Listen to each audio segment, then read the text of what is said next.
Chers amis, je reviens d'une visite et d'une rencontre avec les salariés, les syndicalistes de Vivarte.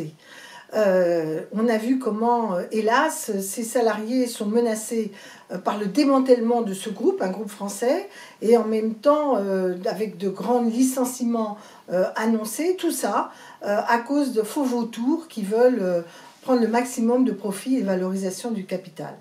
Voilà un sujet majeur pour la prochaine présidentielle. Et j'y étais avec Benoît Hamon, et je vous appelle donc à vous mobiliser nombreux et à voter massivement dimanche prochain à la primaire de la gauche en faveur de Benoît Hamon. D'abord, il faut faire le point sur qu'est-ce qui s'est passé dimanche dernier, et c'est important.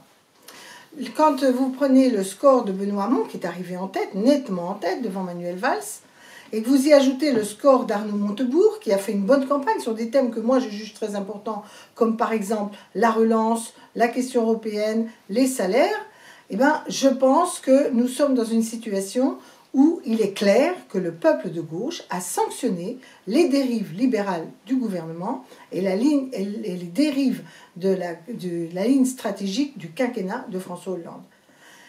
Qui incarne l'alternative à cette ligne aujourd'hui? C'est Benoît Hamon. C'est pourquoi je vous appelle à venir amplifier le mouvement du dimanche dernier pour faire que, décidément, il soit clair que le candidat du Parti socialiste, soutenu par la Belle Alliance et les participants à la primaire, incarne cette nouvelle voie que nous attendons, une voie de gauche et de gouvernement.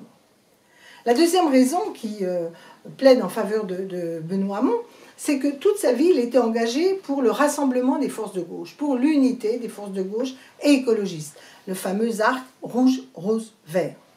Or, c'est un point important, car dans cette période actuelle, il y a soit l'idée qu'on va renouer avec un rassemblement populaire autour des forces de gauche, qu'elles soient d'ailleurs politiques, syndicales, associatives et écologistes, ou bien on pense qu'il faut aller vers une dérive au centre, ni gauche ni droite, je ne sais quelle vision gestionnaire et ambiguë de l'avenir.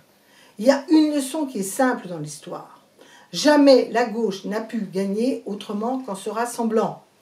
Jamais la gauche ne peut transformer la société si elle n'est pas capable de créer cette dynamique unitaire. Donc ce choix est fondamental.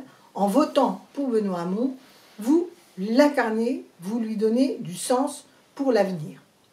La troisième raison, c'est le contenu de ces propositions. Et la visite qu'on a fait aujourd'hui à Vivarte le montre, la défense des salariés, du monde du travail, de l'emploi. Proposition de revenir sur la loi El Khomri, la loi travail, qu'il faut abroger, l'augmentation des bas salaires, des salaires, et du point d'indice dans la fonction publique. Je ne prends que ces exemples qui ont l'intérêt de montrer à la fois l'amélioration des conditions de vie des salariés et en même temps contribuer à une relance, donc à l'emploi. Puis il y a des propositions plus innovantes, mais aussi, il faut bien le dire, plus débattues, plus contradictoires dans leur soutien. Moi, je retiens en tout cas que la première étape que propose Benoît Hamon est une étape importante. L'idée de garantir à tous les jeunes de moins de 25 ans un revenu universel, un revenu de base, c'est quelque part leur offrir un socle d'autonomie pour bien démarrer dans la vie. Je pense aux étudiants qui sont parfois obligés de travailler au prix d'ailleurs de difficultés dans leur réussite scolaire. Je pense à ces jeunes en formation qui n'ont pas toujours les moyens de pouvoir s'autonomiser, s'installer. Je pense aussi aux jeunes qui travaillent avec des emplois qui viennent, précaires, temps partiel, qui sont, si je puis dire, dans la fragilisation de notre système de protection du travail. Donc je pense que si tous les jeunes de moins de 25 ans ont un revenu garanti, c'est un tremplin dans l'avenir, c'est aussi un message de confiance de notre société en sa jeunesse. Voilà, alors dimanche, vous avez un choix important à faire. 1, il faut venir voter. 2, je vous invite à voter pour Benoît Hamon parce que je crois qu'on peut, à partir du choc, du renouveau et de la crédibilité d'une alternative à la ligne actuelle, je pense que nous pouvons non seulement ouvrir une nouvelle page pour la gauche, mais aussi faire taire les mauvaises augures qui nous disent ça y est, il y a un récit qui est décidé, le fatalisme, la gauche est complètement marginalisée.